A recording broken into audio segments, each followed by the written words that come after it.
Hello, welcome to the video about building mana bases. I said I would make this video after the last one, directly did. I'll try and keep this one quick, given that the last one was 20 minutes. I didn't realize that while I was doing it. Right now I'm sorting out the lands from my pre-release deck. As you can see here, I built the list on Architect. I would usually use Moxfield, but Moxfield is down because it uses the same Cloudflare website that Scryfall does, and Scryfall's down as well. So, right, I was playing a green-white allies build. I opened Toph, or I chose green, so I got the Toph Black Bandit for sure. I then, second card I saw was the White Lotus Reinforcements. Felt pretty confident about forcing allies. I feel like I did pretty good at the last release. Could have done better. But, you know, this is how these things go. So I saw, I looked through the things beforehand and saw Mindscore Fold Striker. This is probably one of the cards that I think is going to be a really, really good card this set. So I wanted to splash black for sure because I thought that was good.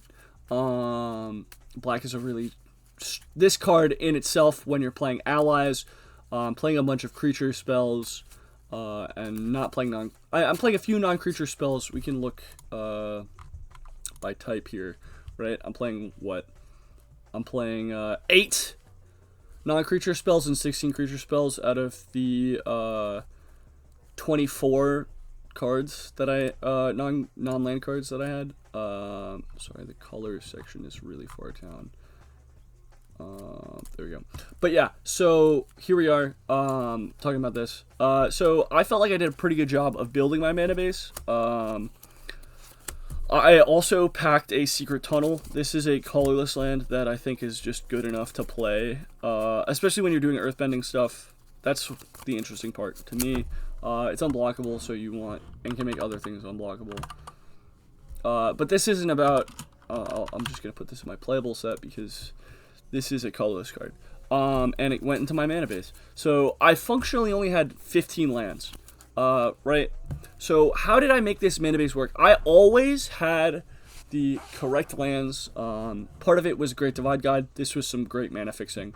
Along with this was the Ramp of Badgermole Cub. Card's broken. There's a reason why it's $55 right now.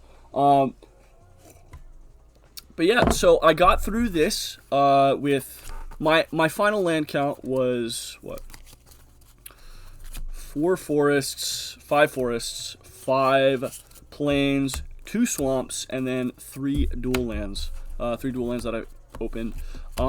These dual lands would be your mana fixing.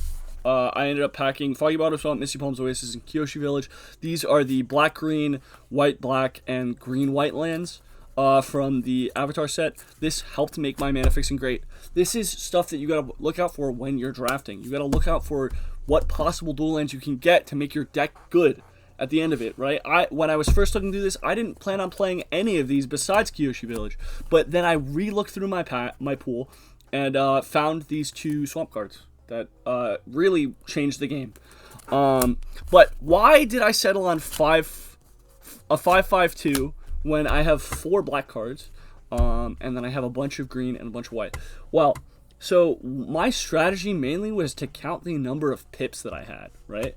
So looking at the white pips, what, I have 1, 2, sorry, this shit's pissing me off.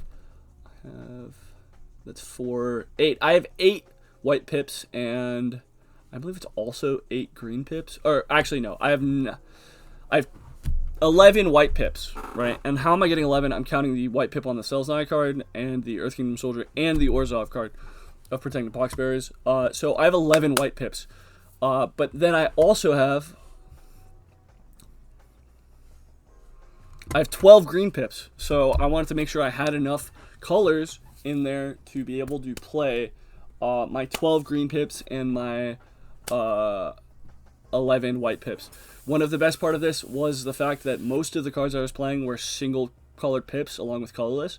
Avatar's Wrath and Apis Sky Loyal Bison, I ended up playing, they're more of my top end cards, but land-wise, like, I was able to consistently get these things. And then we ended up having 5 black pips in the final thing, so that ended up being what?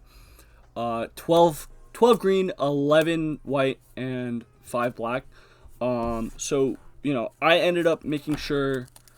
what you want to end up doing is taking how many cards you have left in your land base, which for me, including this, how many cards is in this? 25. I had 15 cards left. So functionally what I did was I added all those numbers up, right? So 12, 11, and 5. That ended up being 28 pips, right? And then I took percentages of those. And then I built percentages based off of, I took those percentages. So I ended up being like 40-40-20. Which is why I'm 5-5-2, and then I had these 3 dual lands.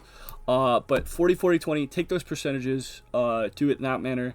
You can get a really good mana base. Make sure, an important part of making this mana base is making sure that you have the fixing for it. I don't think I would have splashed black if I didn't have the correct fixing cards for it, which were the dual lands that I got in my pool. So this ended up working really well. I had 16 lands.